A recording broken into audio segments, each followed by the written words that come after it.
دروس احیاء-ال-علوم آج 23واں حصہ ہے۔ 22 حصے پہلے علم کی اہمیت کے مکمل ہو چکے تھے۔ حضرت سیدنا امام غزالی رحمۃ اللہ تعالی علیہ اپنی کتاب احیاء-ال-علوم میں بیان فرماتے ہیں کہ علماء آخرت کی علامات میں سے ایک علامت یہ ہے کہ وہ اکثر غمگین رہیں گے۔ اللہ اکبر! آخرت کا خوف کی وجہ سے وہ کیا رہیں گے؟ ہمیشہ غمگین رہتے ہیں، اور ان کے ساری عجز کی وجہ سے ان کے جو سر ہوتے ہیں وہ جھکے ہوئے ہوتے ہیں۔ اتنا عجز ان کے ساری ان کے اندر پایا جاتا ہے۔ اور یہ بھی آپ نے علامت کو بیان کیا کہ وہ خاموش رہتے ہیں، زیادہ کلام نہیں فرماتے۔ اللہ اکبر! اور آگے آپ فرماتے ہیں کہ ان کے چہرے، ان کے لباس اور ان کی سیرت، ان کی حرکت، ان کی سکون بولنے اور خاموش رہنے سے ان کے خوف خدا کا علم ہوگا، پتہ چلے گا۔ اللہ اکبر! یہ تمام علامات ہیں کہ ان کی سیرت کے لحاظ سے، صورت کے لحاظ سے، لباس کے لحاظ سے یہ بندہ جو ہے خود اندازہ لگا لے گا کہ اگلے بندے کے اندر کتنا اللہ کا خوف پایا جا رہا ہے۔ تو خوف خدا کی وجہ سے سیرت، لباس، ان کی صورت سے جو ہے نا اثرات نمایاں طور پہ ظاہر ہو گئے کہ بندہ پتہ چل جائے گا اگلے بندے کو کہ واقعی اس بندے کے اندر حقیقتاً اللہ تعالیٰ جل جلالہ کا خوف پایا جا رہا ہے۔ تو یہ بہت بڑی چیز حضرت سیدنا امام غزالی رحمۃ اللہ تعالیٰ علیہ نے یہاں پر بیان کی، اور آپ فرماتے ہیں کہ اسے دیکھنے والا گویا ایسا ہوگا جس طرح ایسے علماء جو علماء آخرت ہیں اور جن کے دلوں کے اندر واقعی خوف پایا جاتا ہے کہ جب ان کو کوئی دیکھے گا تو ان کو دیکھنے سے، ان کی زیارت سے ان کو اللہ تعالیٰ جل جلالہ کی یاد آ جائے گی۔ اللہ اکبر! کہ علماء حقہ، علماء آخرت کے چہرے کو دیکھنا یہ اللہ کی یاد کو کیا کر دے گا؟ تازہ کر دے گا۔ آپ فرماتے ہیں کہ ان کی جو صورت ہوگی ان کے عمل کی دلیل ہوگی کہ کس انداز میں وہ عمل کرتے ہیں، چاہے چھپ کے کرتے ہیں، ظاہری طور پہ کرتے ہیں، ان کی صورت جو ہوگی وہ ان کے عمل کی کیا بنے گی؟ دلیل بنے گی۔ اور آگے آپ فرماتے ہیں کہ ان کا ظاہر باطن کی پہچان کے لیے کافی ہو۔ علماء آخرت جو ہوتے ہیں وہ سکون اور اپنے عجز کی وجہ سے وہ اپنی پیشانیوں سے پہچانے جاتے ہیں۔ خوف خدا اور جو سادگی ان کے اندر پائی جائے گی ان کی پیشانیوں سے ظاہر ہو جائے گا کہ ان کے قلوب کے اندر کتنا خوف خدا سمایا ہے۔ آگے حضرت امام غزالی رحمۃ اللہ تعالی علیہ فرماتے ہیں کہ زیادہ گفتگو کرنا، کہ جس کو بے جا کلمات کہا جاتا ہے کہ فضول کلمات، ایک وقت کی ضرورت کی بنا پہ کلمات زائد ہوتے ہیں لیکن ان کی ضرورت پڑتی ہے، اور ایک ہے بے جا بے مقصد گفتگو کرنا۔ اور فرماتے ہیں کہ گفتگو کے لحاظ سے فصاحت کا اظہار کرنا کہ بندہ بولے اگرچہ بے مقصد ہو لیکن بندے کے دل میں ہو کہ میں بولوں تاکہ لوگوں کو پتہ چلے کہ میری زبان کے اندر کتنی فصاحت ہے، یا اس کو میں عام سا سادہ انداز میں یوں سمجھاؤں کہ کوئی بولے اور یہ دکھائے کہ میری زبان کے اندر کیسے چاشنی رکھی گئی ہے، یا کتنی سپیڈ اور تیزی سے میری زبان چلتی ہے، کہ میری زبان کے اندر لکنت نہیں ہے۔ آپ فرماتے ہیں کہ یہ ایک علامت، یہ آخرت کے علماء کی علامت نہیں ہے۔ اور فرماتے ہیں کہ ہر وقت ہنستے رہنا، بے جا فضول ہنسنا، یہ علماء کی نشانیاں نہیں ہیں۔ فرماتے ہیں حرکات اور گفتگو میں تیزی پیدا کرنا، فرماتے ہیں یہ تکبر کی علامات ہیں۔ اللہ اکبر! اپنی حرکت ایسی کرنا یا کلمات میں تیزی کرنا، جس طرح میں پہلے عرض کر رہا تھا کہ بندہ ایسے کلام کرے کہ اگلے بندے کو بچھاڑنے کی کوشش کرے، تو یہ مطلب اپنا علم جو ہے وہ تو لوگوں پہ ظاہر کر رہا ہے۔ تو یہ امام غزالی رحمۃ اللہ تعالی علیہ فرماتے ہیں یہ علامات تکبر ہیں، یہ تکبر کی علامات ہیں۔ آپ فرماتے ہیں بے خوف رہنا، عالم ہو پھر بے خوف ہو، اس کے دل کے اندر خوف خدا نہ ہو، خوف آخرت نہ ہو۔ آپ فرماتے ہیں بے خوف رہنا اور غافل رہنا، نماز سے، عبادات سے، عمل سے غفلت کرنا۔ فرماتے ہیں یہ اللہ تعالیٰ جل جلالہ کے بہت بڑے عذاب اور اللہ کی سخت ناراضگی کا باعث ہے۔ اللہ اکبر! صرف ناراضگی نہیں، سمجھو اللہ اس پہ سخت ناراض ہے جو اپنے عمل سے کیا رہا؟ غافل رہا، اور جو اللہ تعالیٰ جل جلالہ کے خوف سے بے خوف رہا، اس کے ڈر سے بے خوف رہا، سمجھو اس پہ اللہ تعالیٰ جل جلالہ سخت قسم کا ناراض ہے، یہ اس کا باعث بنے گا۔ آپ فرماتے ہیں کہ یہ دنیا دار لوگوں کا طریقہ ہے جو اللہ سے غافل ہیں، علماء کرام کا یہ طریقہ نہیں ہے۔ آپ فرماتے ہیں یہ جتنی بھی علامات میں نے بیان کی ہے کہ زیادہ تیزی سے کلام کرنا، لوگوں کو بچھاڑنے کی نیت سے، اور اپنی زبان میں تیزی پیدا کرنا، زیادہ کلمات کہنا، یہ علامات تکبر ہے۔ آپ فرماتے ہیں کہ یہ تو دنیا دار لوگ ہیں جو اللہ کی ذات سے غافل ہیں۔ علماء تو اللہ کے قرب کے اندر ہوتے ہیں، علماء تو علم بھی اس لیے سیکھتے ہیں کہ ان کو اللہ کا قرب نصیب ہو جائے۔ آپ فرماتے ہیں یہ علماء کی نشانیاں نہیں ہیں۔ آپ فرماتے ہیں اسی طرح آپ نے فرمایا کہ علماء کی 3 قسمیں ہیں، یہ حضرت امام غزالی علیہ الرحمہ فرماتے ہیں۔ فرماتے ہیں ایک وہ فرمایا جو اللہ کے امر کو جاننے والا ہو، پہلی وہ قسم جو اللہ کے امر کو جاننے والا ہو اور اس کے ایام کو نہیں جانتا۔ اللہ کے امر کو تو جانتا ہے لیکن اس کے ایام کو نہیں جانتا۔ یہ ایام کیا ہوتا ہے اس کی تشریح آگے آئے گی، اس کے ایام کو نہیں جانتا۔ آپ فرماتے ہیں یہ علماء حلال و حرام کے بارے میں فتویٰ دیتے ہیں، اس علم سے خوف خدا پیدا نہیں ہوتا۔ اللہ اکبر۔ کہتے ہیں یہ ایسے علماء جو اللہ کے امر کو تو جاننے والے ہیں، اس کے ایام کو نہیں پہچانتے۔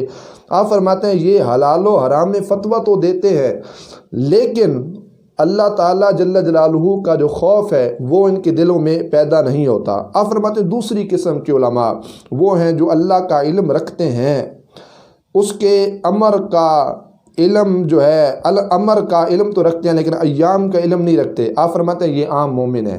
اور فرماتے ہیں تیسری قسم وہ علماء کرام شامل ہیں جو اللہ تعالیٰ اور اس کے امر اور ایام کا علم رکھتے ہیں، وہ صدیقین ہیں۔ اب تیسری قسم پہ یہ بیان کی جو اللہ کے امر اور ایام کا علم رکھتے ہیں وہ صدیقین ہیں، وہ علماء آخرت ہیں۔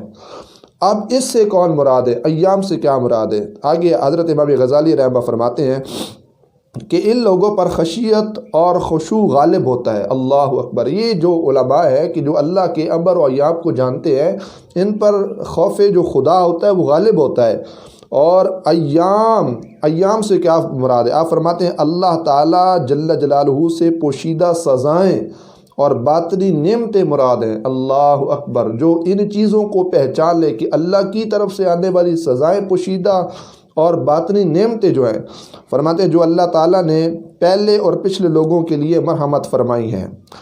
آگے حضرت فاروق اعظم رضی اللہ تعالی عنہ کا قول مبارک نقل کیا گیا کہ حضرت سیدنا عمر بن خطاب رضی اللہ تعالی عنہ فرماتے ہیں کہ علم حاصل کرو اور علم کے لیے وقار اور بردباری سیکھو۔ فرماتے ہیں جن سے تم سیکھتے ہو ان کے لیے تواضع اختیار کرو، عجز اختیار کرو، اور جو تم سے سیکھتے ہیں وہ تمہارے لیے کیا کریں گے؟ عجز کو اختیار کریں گے۔ اگر استاد ہی ایسا ہو کہ جو اپنے شیخ اپنے استاد سے بطور عجز کے لحاظ سے علم کو سیکھے گا تو اس سے فیض حاصل کرنے والے جو ہزاروں لاکھوں کروڑوں لوگ ہوں گے تا قیامت، جو ان سے سیکھیں گے ان کے اندر قدرتی طور پہ عجز ان کے ساری پائی جائے گی۔ حضرت فاروق اعظم رضی اللہ تعالیٰ عنہ فرماتے ہیں تکبر کرنے والے علماء میں سے نہ ہو جانا۔ اللہ اکبر۔ آپ فرماتے ہیں کہ کہا جاتا ہے، امام غزالی فرماتے ہیں کہا جاتا ہے کہ اللہ تعالیٰ کسی بندے کو علم دیتا ہے پھر اس کے ہاتھ حسن اخلاق اور نرمی بھی عطا فرما دیتا ہے۔ فرمایا یہ علم نافع ہوتا ہے۔ اور ایک روایت بیان کی گئی ہے کہ جس کو اللہ تعالیٰ نے علم، زہد، تواضع اور حسن خلق عطا فرمایا وہ متقین کا امام ہے۔ اللہ اکبر۔ حدیث شریف میں آتا ہے نبی پاک صلی اللہ تعالی علیہ وآلہ وبارک وسلم ارشاد فرماتے ہیں، سرکار نے کیا ارشاد فرمایا کہ میری امت کے اچھے لوگوں میں سے ایک طبقہ، ایک گروہ وہ ہے، فرمایا جو اللہ کی وسیع رحمت کے باعث ظاہری ہنستے ہیں، خوش ہوتے ہیں اور اس کے عذاب کے خوف سے چھپ کے روتے ہیں۔ یہ حضور علیہ السلام فرماتے ہیں میری امت میں ایک طبقہ ہے کہ جو کیا کرتے ہیں اللہ کی وسیع رحمت کو جب دیکھیں گے تو مسکرائیں گے، ہنسیں گے، خوش ہوں گے، مطلب ہنسنا خوش ہونا، اور جب اس کے عذاب کے خوف، جب اس کا عذاب کا تذکرہ سنیں گے تو کیا کریں گے؟ چھپ کے روتے ہیں۔ آپ فرماتے ہیں سرکار مدینہ صلی اللہ علیہ وسلم کہ ان کے جسم تو زمین پر ہیں لیکن ان کے دل آسماں پر ہوتے ہیں۔ اللہ اکبر۔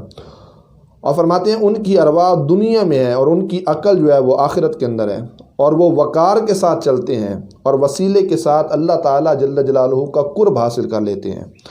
حضرت حسن رحمۃ اللہ تعالی علیہ کیا فرماتے ہیں آپ فرماتے ہیں بردباری جو ہے یہ علم کا وزیر ہے، اور نرمی علم کا مطلب باپ ہے، اور عجز جو ہے یہ علم کا کیا ہے؟ لباس ہے۔ تو یہ چیزیں نہایت ہی ضروری ہیں۔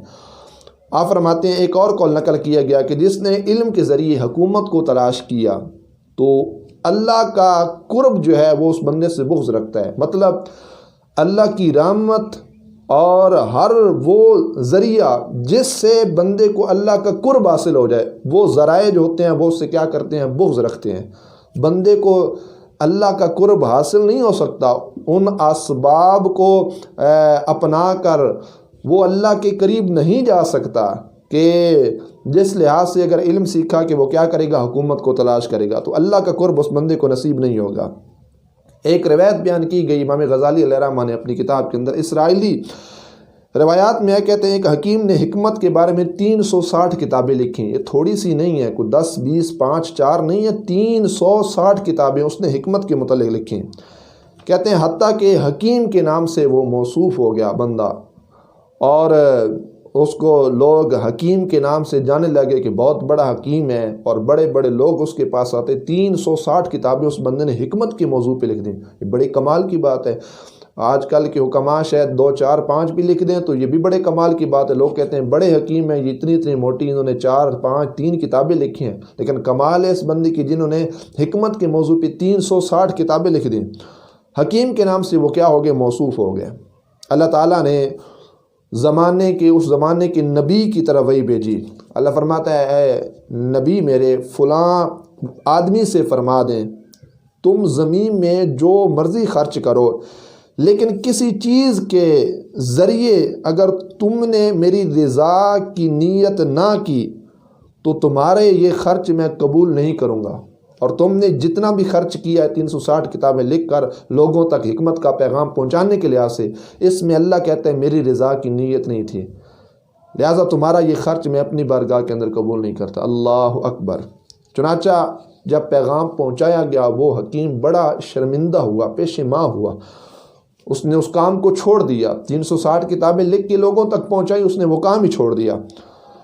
لوگوں کے اندر گھل مل گیا، بازاروں میں چلنے لگا، بنی اسرائیل کے ساتھ کھانا کھانے لگا، پانی پینے لگا، کھانے پینے لگا، اور لیکن اس نے کیا کیا؟ اپنے نفس کے اندر عجز کو پیدا کر لیا، انکساری کو پیدا کر لیا، سادگی کو پیدا کر لیا۔ اللہ کریم جل جلالہ نے پھر اپنے نبی کی طرف وحی بھیجی جو اس زمانے کے نبی تھی۔ اللہ نے فرمایا اے نبی پیارے، آپ کی طرف پیغام دیتا ہوں کہ جاؤ اور اس بندے سے فرما دیں کہ اب تجھے میری رضا حاصل ہو گئی ہے۔ اللہ اکبر، اللہ اکبر۔ کہ محض کہاں فقط دوستوں کے ساتھ کھانا پینا اور فقط عجز انکساری اس نے اپنے اندر جو ہے نا پائی تھی، اپنے اندر اس نے عجز کو پیدا کیا، انکساری کو پیدا کیا، سادگی کو پیدا کیا، اور کہاں ایک طرف 360 کتابیں لکھنا، پھر اس کو لوگوں میں تقسیم کرنا، کہاں پہاڑوں جتنا ثواب، اور کہاں اس نے یہ عجز سادگی اپنائی۔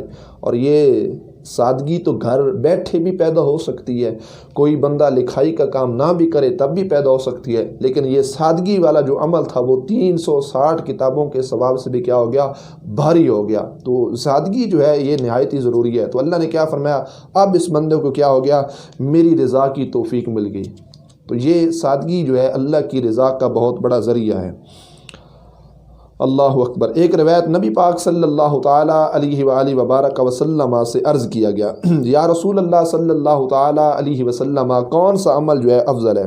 آپ نے فرمایا حرام کاموں سے بچنا سب سے بڑا عمل ہے۔ حضور نے فرمایا حرام کاموں سے بچنا، اور سرکار فرماتے ہیں تمہاری زبان اللہ کی ذکر سے تر رہنی چاہیے، اٹھتے بیٹھتے چلتے پھرتے اللہ کا ذکر کرو، چاہے اس سے کوئی بھی کلمہ مراد ہو جس سے اللہ کی یاد ہے، سبحان اللہ و بحمدہ، سبحان اللہ العظیم، اللہ اکبر، اللہ اللہ اللہ، یہ سارے کلمات ہیں جن سے اللہ کی کیا ہو؟